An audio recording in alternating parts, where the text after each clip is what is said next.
Freedom flotilla கூட்டணியினுடைய Hanzala என்கிற ஒரு கப்பல் வந்தது.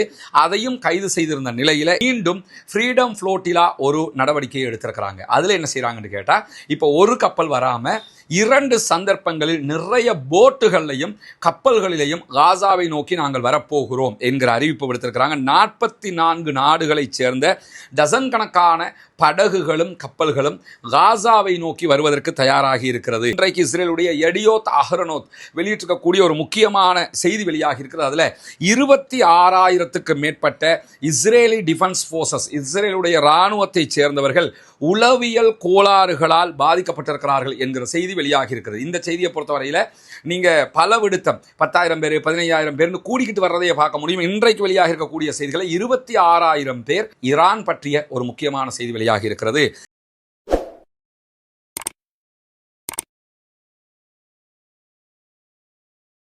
அஸ்ஸலாமு அலைக்கும் வரஹ்மத்துல்லாஹி வபரகாத்துஹு. அன்பிற்கினிய சகோதர சகோதரிகளை, நாம் அனைவர் மீதும் ஏக இறைவனுடைய அமைதியும் கருணையும் உண்டாகட்டுமாக என்கிற உயரிய பிரார்த்தனைகளோடு பாலஸ்தீனத்தினுடைய காசா பகுதிகளில் 670வது நாளாகவும் இன்றைக்கும் என்னவெல்லாம் நடந்திருக்கிறது என்கிற செய்திகளைத்தான் நாம் பார்க்க இருக்கிறோம். நமக்கெல்லாம் தெரியும், காசாவில் 670 நாட்களாக யுத்தம் நடைபெற்று வருகிறது. இந்த யுத்தத்திலே இதுவரைக்கும் சொன்ன இலக்குகள் எதையும் அடைய முடியாமல் தோல்விக்கு மேல் தோல்வியை சந்தித்து வருகிறது இஸ்ரேலிய ஆக்கிரமிப்பு இராணுவம். ஆனால் பொதுவாக நம்ம என்ன நினைப்போம்னா, அங்கே நிறைய மக்கள் காசாவில் கொல்லப்படுறாங்களே, ஷஹீதாகிக்கிட்டே இருக்கிறாங்களே, எனவே நம்முடைய தரப்பு தோல்வி அடைகிறதா இல்லையா என்கிற கேள்விகளும் எழாமல் இல்லை. ஒன்றை புரிந்து கொள்ளுங்கள், இந்த யுத்தத்திலே பாலஸ்தீன விடுதலை இராணுவம் இஸ்ரேலிய ஆக்கிரமிப்பு இராணுவத்திற்கு ஏகப்பட்ட அழிவுகளை உண்டாக்கி கொண்டே இருக்கிறார்கள். காசா என்கிற ஒரு சிறிய பகுதியை கூட மொத்தமாக கைப்பற்ற முடியாமல், அதே நேரத்தில் அங்கே இருக்கக்கூடிய பாலஸ்தீன விடுதலை இராணுவத்தை அழிக்க முடியாமல் திண்டாடி கொண்டிருக்கிறது இஸ்ரேலிய ஆக்கிரமிப்பு இராணுவம் என்கிற நிலையில பாலஸ்தீன விடுதலை இராணுவத்தை அழிக்கவும் முடியாமல், காசாவை கைப்பற்றவும் முடியாமல், தங்களுடைய பணைய கைதிகளை மீட்டுக்கொள்ளவும் முடியாமல் தொடர்ந்து திண்டாடி வரக்கூடிய சூழல்ல தான் மீண்டும் காசாவை ஒட்டுமொத்தமாக நாங்கள் ஆக்கிரமிக்க போகிறோம் என்கிற ஒரு நிலைப்பாட்டை இஸ்ரேலிய பிரதமர் பெஞ்சமின் நெதன்யாகு எடுத்திருக்கிறார். அது பற்றிய நிறைய தகவல்கள் இன்றைக்கு வெளியாகி இருக்கிறது. அந்த தகவல்களை பார்ப்பதற்கு முன்பதாக, காசாவுக்கு ஆதரவாக தொடர்ந்து பாலஸ்தீனத்தினுடைய வெஸ்ட் பேங்க்ல குரல் எழுப்பி வரக்கூடிய ஜெருசலத்தினுடைய முஃப்தி அவங்களை மீண்டும் 6 மாதங்களுக்கு புனித மஸ்ஜிதுல் அக்ஸாவுக்குள் நுழைய விடாமல் தடை உத்தரவுகளை பிறப்பிக்கிறது இஸ்ரேலிய ஆக்கிரமிப்பு அரசாங்கம். நமக்கு தெரியும், இறுதியாக நடைபெற்ற கடந்த வெள்ளி அல்ல, அதற்கு முதல் வெள்ளிக்கிழமையை நீங்க எடுத்துக்கிட்டீங்கன்னா, அந்த வெள்ளிக்கிழமை ஜுமா பேருரையில ஜெருசலத்தினுடைய முஃப்தி அவங்க புனித மஸ்ஜிதுல் அக்ஸாவில் உரையாற்றுகிற போது பாலஸ்தீனத்தில் உணவு இல்லாமல் அவதிப்படக்கூடிய அப்பாவிகளுக்கு ஆதரவாக பேசியிருந்தார்கள், அவர்களுக்காக பிரார்த்தனை செய்திருந்தார்கள், அரபு தேசங்கள் அவர்களுக்காக குரல் எழுப்ப வேண்டும் என்கிற கோரிக்கைகளை எல்லாம் விடுத்திருந்தார்கள். உடனே அவரை கைது செய்த இஸ்ரேலிய ஆக்கிரமிப்பு இராணுவம் என்ன பண்ணாங்கன்னா, அவருக்கு எதிராக சட்ட நடவடிக்கைகள் எடுக்க போவதாக அறிவித்திருந்தாங்க. அந்த அடிப்படையில் எதிர்வருகிற 6 மாதங்களுக்கு புனித மஸ்ஜிதுல் அக்ஸாவுக்குள் அவர் நுழைவதற்கு தடை விதிக்கப்பட்டிருக்கிறார். 86 வயதுகளை அடையக்கூடிய ஜெருசலத்தினுடைய முஃப்தி அவர்கள் தொடர்ந்தும் பாலஸ்தீன அப்பாவிகளுக்காக தன்னை தியாகம் செய்து கொண்டே இருக்கிறார் என்கிற செய்திகள் இன்றைக்கு வெளியாகி இருக்கிறார். அதே நேரம் இஸ்ரேலிய ஆக்கிரமிப்பு இராணுவம் இந்த யுத்தத்தில் எப்படியெல்லாம் தோல்விகளை அடைகிறது, அவர்களுடைய நிலை என்ன என்பதையெல்லாம் இஸ்ரேலுடைய பல ஊடகங்களும் தற்போது வெளிப்படையாக பேச ஆரம்பித்திருக்கிறார்கள். நம்முடைய வீடியோக்களில் ஒரு 4-5 வீடியோக்களுக்கு முன்பதாகவே இஸ்ரேலுடைய பத்திரிகைகள் இஸ்ரேலை சேர்ந்த இராணுவத்தை சேர்ந்த எத்தனை பேர் கொல்லப்பட்டிருக்கிறார்கள் என்கிற செய்திகளை எல்லாம் வெளியிடுகின்றன என்கிற செய்திகளை சொல்லியிருந்தோம். இன்றைக்கு இஸ்ரேலுடைய எடியோத் அஹ்ரோனோத் வெளியிட்டிருக்கக்கூடிய ஒரு முக்கியமான செய்தி வெளியாகி இருக்கிறது. அதில் 26,000க்கு மேற்பட்ட இஸ்ரேலி டிஃபென்ஸ் போர்சஸ், இஸ்ரேலுடைய இராணுவத்தை சேர்ந்தவர்கள் உளவியல் கோளாறுகளால் பாதிக்கப்பட்டிருக்கிறார்கள் என்கிற செய்தி வெளியாகி இருக்கிறது. இந்த செய்தியை பொறுத்தவரையில நீங்க பல விடுத்தம் 10,000 பேர் 15,000 பேர்னு கூடிக்கிட்டு வர்றதையே பார்க்க முடியும். இன்றைக்கு வெளியாக இருக்கக்கூடிய செய்திகளை 26,000 பேர் இப்படி மனநோய்க்கு உள்ளாகி இருக்கிறார்கள் என்கிற செய்தி வெளியாக இருக்குன்னா, தொடர்ந்து யுத்தம் கிட்டத்தட்ட 22 மாதங்களாக நடைபெற்று வருகிறது. இந்த 22 மாதங்களுக்கு உள்ளாக விடுமுறை இல்லாமல் இஸ்ரேலிய இராணுவத்தை சேர்ந்தவர்கள் காசாவுக்குள்ள சண்டையிட வேண்டி இருக்கிறது. எப்பொழுது நம்மை பாலஸ்தீன விடுதலை இராணுவம் தாக்கும் என்கிற அச்சம் அவங்களுக்கு தொடர்ந்து இருந்து கொண்டே இருக்கிறது. இப்படி தொடர்ந்து மனரீதியாக பாதிக்கப்பட்டவர்கள் தற்போது உச்சகட்ட மனநோயாளிகளாக மாறி இருக்கிறார்கள். 26,000 பேருக்கு மனநோய்க்கான சிகிச்சை அளிக்கப்படுகிறது என்கிற செய்திகள் வெளியாகி இருக்கக்கூடிய நேரத்தில் கிட்டத்தட்ட 80,000க்கு மேற்பட்டவர்கள் படுகாயம் அடைந்திருக்கிறார்கள். இந்த யுத்தங்களில் அவர்களுக்கு சிகிச்சை மருத்துவமனைகளில் வழங்கப்படுகிறது என்கிற செய்திகளையும் இன்றைக்கு எடியோத் அஹ்ரோனோத் வெளியிட்டிருக்கிறது. 80,000 பேர் படுகாயம் அடைந்து இஸ்ரேலுடைய மருத்துவமனைகளில் சிகிச்சை பெற்று வரக்கூடிய நேரத்தில் 26,000 பேர் மனநோய்க்கு உள்ளாகி இருக்கிறார்கள். அது மட்டுமல்லாமல் ஐடிஎஃபினுடைய இஸ்ரேல் டிஃபென்ஸ் ஃபோர்ஸஸினுடைய உயிரிழப்புகளுடைய எண்ணிக்கையும் தற்கொலையினுடைய எண்ணிக்கையும் ஒரு பாரிய தேசிய ரீதியிலான பிரச்சனையாக மாறி இருக்கிறது என்கிறது எடியோத் அஹ்ரோனோத். ஏன்னா தொடர்ந்து இஸ்ரேலுடைய இராணுவத்தை பாலஸ்தீன விடுதலை இராணுவம் கொன்று குவித்துக் கொண்டிருக்கிறார்கள். அவர்கள் ஒவ்வொரு நாளும் 20 பேர் 15 பேர் 30 பேர் என்று அவங்க கொல்லப்படுகிற அதே நேரத்தில் அவர்கள் தற்கொலை செய்து மரணிக்கக்கூடிய வீதமும் அதிகரித்து வருகிறது. எனவே இதுவெல்லாம் இஸ்ரேலுக்குள்ள பாரிய பிரச்சனைகளை உண்டாக்கி இருக்கக்கூடிய நேரத்தில் தான் காசா மீதான தாக்குதல்களை தீவிரப்படுத்த வேண்டும் என்கிற செய்தியை தொடர்ந்து இஸ்ரேலிய பிரதமர் பெஞ்சமின் நெதன்யாகு விடுத்து வரக்கூடிய நேரத்தில் ஐடிஎஃபினுடைய தலைவராக இருக்கக்கூடிய தளபதியாக இருக்கக்கூடிய இயால் ஜமீருக்கும் பிரதமருக்கும் இடையில பாரிய முரண்பாடுகள் ஏற்பட்டு வருகிறது. அவர் தொடர்ந்து காசாவை மொத்தமாக முற்றுகையிட வேண்டும் என்கிற ஒரு நிலை ஏற்பட்டால் தன்னுடைய இராணுவ தளபதி என்கிற போஸ்டில் இருந்து விலகுவார் என்கிற செய்திகளும் வெளியாகி கொண்டிருக்கக்கூடிய நேரத்தில் தான் இன்றைக்கு எடியோத் அஹ்ரோனோத் என்கிற இஸ்ரேலுடைய பத்திரிகை தொடர்பாக வெளியிட்டிருக்கக்கூடிய செய்திகளில் இருவருக்கும் இடையிலான கருத்து வேறுபாடுகள் உச்சம் தொட்டு கொண்டிருக்கிறது. எப்படியாவது காசாவை மொத்தமாக ஆக்கிரமிக்க வேண்டும் என்கிறார் பெஞ்சமின் நெதன்யாகு. ஆனால் அப்படி ஆக்கிரமிக்க முடியாது.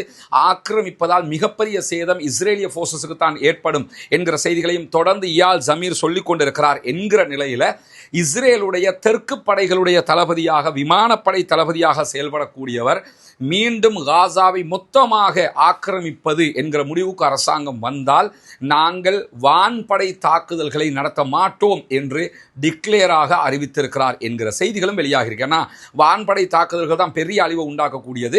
காசாவுக்குள்ள நாங்கள் விமானப்படை ரீதியிலான எந்த தாக்குதல்களையும் நடத்த மாட்டோம் என்று தெற்கு படையணியினுடைய விமானப்படை தளபதி இன்றைக்கு அறிவித்திருக்கிறார். எனவே இஸ்ரேலுக்குள்ள மீண்டும் காசாவுக்கு எதிராக ஒரு பாரிய முற்றுகைக்கு போவது என்பது அவர்களுக்கு மேலதிக தோல்வியை தரும் என்கிற எண்ணங்கள் உச்சமாக உருவாகி இருக்கிறது. மட்டுமல்லாமல் அவர்களுடைய பணைய கைதிகளை மீட்டெடுக்கவே முடியாது என்கிற நிலையும் அவர்களுக்குள் தோன்றியிருக்கிற காரணத்தினால்தான் இப்படியான கருத்து வேறுபாடுகள் உச்சம் தொட்டுக் கொண்டிருக்கக்கூடிய நேரத்தில் இஸ்ரேலுடைய இராணுவ அதிகாரிகளே 3வது வீடு நம்ம கையளிக்கிற சகோதரர் கரீம் அவங்களுக்கும் அவங்களோட மனைவிக்கு தான் நம்ம ஒப்படைக்கிறோம். வீடு பிடிச்சிருக்கா? உள்ள போய் பாத்தீங்களா? சந்தோஷமா?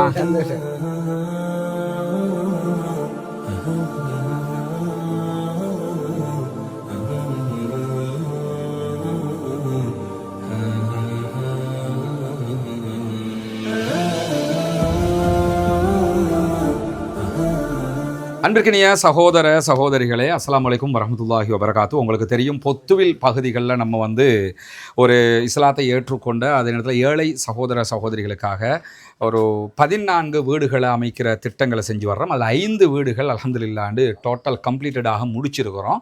அந்த வீடுகளை ஒப்படைக்கிற வேலைகளை தான் இன்றைக்கி செஞ்சுக்கிட்டு இருக்கிறோம். ஏற்கனவே தெரியும், இந்த வீடுகள் ஒப்படைக்கிற வேலையை நம்ம ஃபங்க்ஷன் நடத்தி ஆக்களை எல்லாம் கூப்பிட்டு அந்த மாதிரி நம்ம பண்ணல. அதுக்கான ஒரே காரணம் என்னென்னா, அந்த செலவையும் இன்னொரு வீட்டுக்கு நாங்கள் பயன்படுத்தி கொள்வோம்ங்கிறது தான். இன்னும் 9 வீடு கட்ட வேண்டியிருக்குது. எனவே தான் நாங்கள் அதை செய்யலை. இது 3வது வீடு நம்ம கையளிக்கிற பாப்பா. உங்களோட பேர்? கரீம். சகோதரர் கரீம் அவங்களுக்கும் அவங்களோட மனைவிக்கு தான் நம்ம ஒப்படைக்கிறோம்.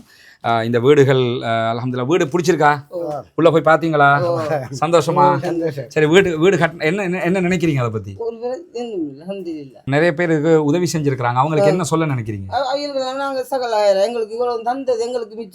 நிறைய துவா செய்யுங்க. ஏன்னா இதுக்கு உதவி நாட்கள் ஒரு உம்மா 140 ரூபா அவகிட்ட அவ்வளோதான் இருந்துச்சு, அதையும் எனக்கு தந்திருக்கிறாங்க. அதே மாதிரி 200 ரூபா தந்தவங்க உண்டு. அதே மாதிரி ஒரு உம்மா, ஒரு விதவத்தாய், அவங்க எனக்கு 5000 ரூபா காசு அனுப்பிட்டு என் மொபைலில் இருக்குது, எனக்கு கையால் எழுதி ஃபோட்டோ பிடிச்சி அனுப்பியிருக்கிறாங்க, இந்த காசை மகன் சேர்த்துக்கொள்ளுங்க அப்படின்ட்டு. இப்படி ஒவ்வொரு சின்ன சின்ன அமௌண்ட்டுகளாக தான் சேர்த்துருக்கேன். என்னோட யூடியூப் சேனலில் காசாவில் பலஸ்தீனில் மக்களை கொள்கிறாங்க, அந்த செய்திகளை நம்ம அங்கே என்ன நடக்குதுன்றதை சொல்கிறோம். அதை பார்க்குற மக்கள் தான் அதில் நம்ம சொல்கிற இந்த தகவலையும் சேர்த்து இந்த உதவிகளை செய்கிறாங்க. அந்த அடிப்படையில் தான் இதெல்லாம் நம்ம செஞ்சுருக்கிறோம். அவங்களுக்காகவும் என்ன செய்யுங்கன்னு கேட்டால், நீங்கள் வந்து துஆ செய்யுங்க இன்ஷா அல்லாஹ். உங்களுக்கு திருப்தியாக இருக்குதானே வீடு? சரியா, சரி, அல்ஹம்துலில்லாஹ். இதுதான் நம்ம அடுத்து கட்ட இருக்கிற இடம். 4 வீடுகள் கிட்டத்தட்ட இவரில் கட்ட முடியும். இந்த வேலைகளும் நீங்கள் தருகிற உதவிகளை கொண்டு தான் நம்ம செய்ய இருக்கிறோம்ங்கிறதுனால நீங்கள் தான் இதற்கும் உதவ வேண்டும். அல்லாஹ் உங்களுக்கு அருள் புரிய வேண்டும். உங்கள்கிட்ட தான் நம்ம இதை கேட்க முடியும்.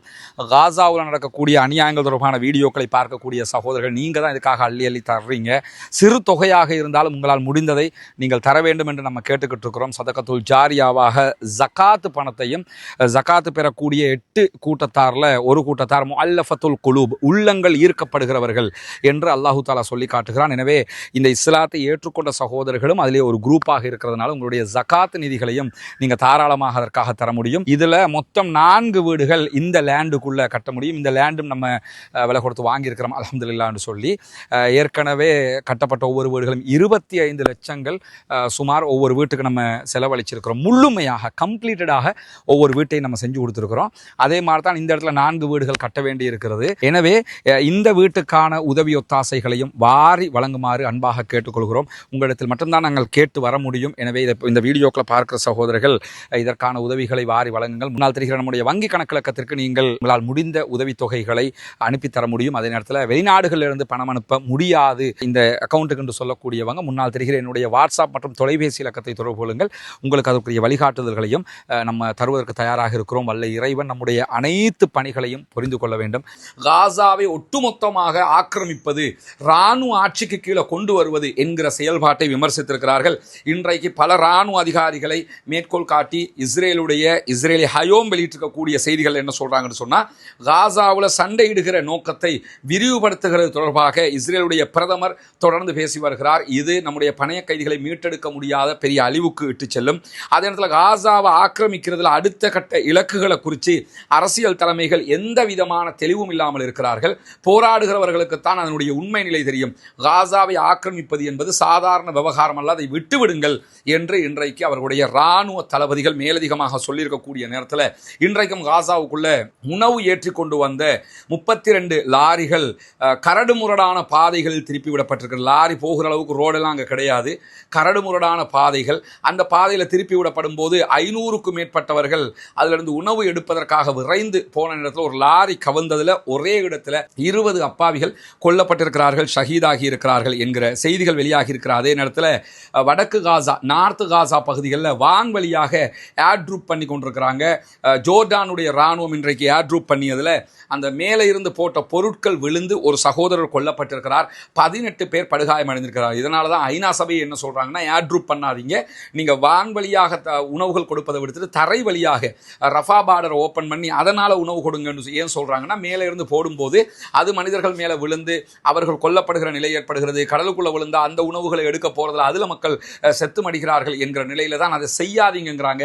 மீண்டும் மீண்டும் இஸ்ரேலிய ஆக்கிரமிப்பு இராணுவம் இதையே செய்து கொண்டிருக்கக்கூடிய நேரத்தில் நமக்கெல்லாம் தெரியும் ஃப்ரீடம் ஃப்ளோட்டிலா என்கிற ஒரு அமைப்பு. இவங்க ஏற்கனவே கிரேட்டா தன்பர்க்குடைய தலைமையில் ஒரு கப்பல் காசாவை நோக்கி வந்தது, நாங்கள் கடற்படை முற்றுகையை உடைக்க போறோம்னு அவர்களையும் இஸ்ரேலிய ஆக்கிரமிப்பு இராணுவம் கைது செய்திருந்த நிலையில் அதற்கு பிறகு இத்தாலியில இருந்து ஃப்ரீடம் ஃப்ளோட்டிலா கூட்டணியினுடைய ஹந்தலா என்கிற ஒரு கப்பல் வந்தது, அதையும் கைது செய்திருந்த நிலையில் மீண்டும் ஃப்ரீடம் ஃப்ளோட்டிலா ஒரு நடவடிக்கையை எடுத்திருக்கிறாங்க. அதில் என்ன செய்யறாங்கன்னு கேட்டால், இப்போ ஒரு கப்பல் வராம 2 சந்தர்ப்பங்களில் நிறைய போட்டுகளையும் கப்பல்களிலையும் காசாவை நோக்கி நாங்கள் வரப்போகிறோம் என்கிற அறிவிப்பு விடுத்திருக்கிறாங்க. 44 நாடுகளைச் சேர்ந்த டசன் கணக்கான படகுகளும் கப்பல்களும் காசாவை நோக்கி வருவதற்கு தயாராகி இருக்கிறது. இந்த கப்பல்கள் நீண்ட கால காசாவினுடைய முற்றுகையை உடைப்பதற்காகவும் காசா அப்பாவிகளுக்கு உணவுகளை கொண்டு வருவதற்காகவும் தான் நாங்கள் காசாவுக்குள்ள வரப்போறோம், எங்களையும் கைது பண்ணுங்க, இல்லைன்னா கொன்றுகுவீங்க, எது நடந்தாலும் நாங்கள் காசாவுக்குள்ள வருவோம்னு சொல்லி 44 நாடுகளைச் சேர்ந்தவர்கள் கப்பல் வழியாக போட்டுகள் வழியாக காசாவை நோக்கி வர இருக்கிறார். இதனுடைய முதலாவது தொடரணி ஆகஸ்ட் 31ஆம் தேதி ஸ்பானிஷினுடைய துறைமுகத்திலிருந்து பயணிக்க ஆரம்பிக்க போகிறது. ஸ்பானிஷ் போர்ட்ல இருந்து முதல் தொடரணி வரப்போகிறது. இதில் நிறைய கப்பல்களும் அதே போன்று நிறைய போட்டுகளையும் 44 நாடுகளைச் சேர்ந்த சகோதரர்கள் காசாவை நோக்கி வர இருக்கிறார்கள். இரண்டாவது தொடரணி செப்டம்பர் மாதம் 4ஆம் தேதி டியூனிஷியாவில் இருந்து கிளம்ப இருக்கிறது. அதில் நிறைய போட்டுகளும் நிறைய கப்பல்களும் மக்கள் வர இருக்கிறார்கள். மொத்தம் 44 நாடுகளில் இருந்து காசாவுக்கு ஆதரவான மக்கள் கப்பல் வழியாக வர இருக்கிறார்கள் என்கிற மகிழ்ச்சியான செய்தியும் இன்றைக்கு வெளியாகி இருக்கிற அதே நேரம் ஈரான் பற்றிய ஒரு முக்கியமான செய்தி வெளியாகி இருக்கிறது. ஈரான் தன்னுடைய பாதுகாப்பை மேலதிகமாக பலப்படுத்தி கொண்டு வருகிறது. குறிப்பாக ஈரான் புதிய பாதுகாப்பு உச்ச கவுன்சில் என்கிற ஒன்றை உருவாக்கி இருக்கிறார்கள். உயர் கவுன்சில் என்னொன்றை உருவாக்கி அதில் ஈரானுடைய உச்சகட்ட தலைவராக இருக்கக்கூடிய ஆன்மீக தலைவராக இருக்கக்கூடிய ஆயத்துல்லா அலி காமினி அவருக்கு கீழே தான் சென்ட்ரல் கவர்மெண்ட்டுடைய ஜனாதிபதி வருவார். அவருக்கு கீழே தான் கோர்ட் வரும். எல்லாமே அவருக்கு கீழே தான் வரும். உச்சகட்டமாக ஆன்மீக தலைவர் தான் இருப்பார். அவர்களுடைய அந்த ஆன்மீக தலைவருக்கு நெருக்கமான நபர்களுடைய கைகளில் இராணுவ அதிகாரம் ஒப்படைக்கப்பட இருக்கிறது. மொத்த இராணுவத்தினுடைய பவரும் எங்கே வரப்போகுதுன்னு கேட்டால் ஆயத்துல்லா அலி காமினிக்கும் அவருக்கு கீழே இருக்கக்கூடியவங்களுக்கு கீழேயும் தான் கொண்டு வரப்பட போகிறது. ஏன்னா மொத்தமாக ஈரானுடைய பாதுகாப்புகளை நாங்கள் உறுதிப்படுத்தணும் என்கிறதுக்காக இந்த முயற்சிகளை செய்து கொண்டிருக்கிறார். அதை தாண்டி ஈரானுக்குள்ள நிறைய மொசாதினுடைய பல பேரை கைது பண்ணி கொண்டிருக்கிறாங்க. நேற்றைய தினமும் 40க்கு மேற்பட்ட மொசாது உளவாளிகள் ஈரானுக்குள் கைது செய்யப்பட்டிருக்கிறார்கள். தொடர்ந்து இந்த யுத்தம் முடிஞ்சதுனால வல்ல வீசி மொசாதுக்கு ஆதரவாக இருந்த அத்தனை பேரையும் ஈரானுடைய காவல்துறை கைது செய்து கொண்டே வருகிறது. பொறுத்திருந்து பார்ப்போம் என்னவெல்லாம் நடக்கிறது என்பதை. பாலஸ்தீனம் வெற்றி பெற வேண்டும், பாலஸ்தீனம் சுதந்திரம் அடைய வேண்டும், பாலஸ்தீன மக்களும் நம்மை போன்று நிம்மதியானவர்களாக மாற வேண்டும், வாழ வேண்டும் என்கிற உயரிய பிரார்த்தனைகளோடு பாலஸ்தீன அப்பாவிகளுக்காக துஆ கேட்கிற அதே நேரம் இஸ்ரேலிய ஆக்கிரமிப்பு ராணுவத்திற்கு எதிராக தொடர்ந்தும் குனூத்து நாசிலாவை ஓத மறந்து விடாதீர்கள் நண்பர்களே, தாய்மார்களே என்கிற கோரிக்கைகளோடு பாலஸ்தீன மக்களுக்காக தொடர்ந்தும் ஜனநாயக ரீதியாகவும் குரல் எழுப்புவோமாக. வாஹர் தஅவானா அல்ஹம்துலில்லாஹி ரப்பில் ஆலமீன்.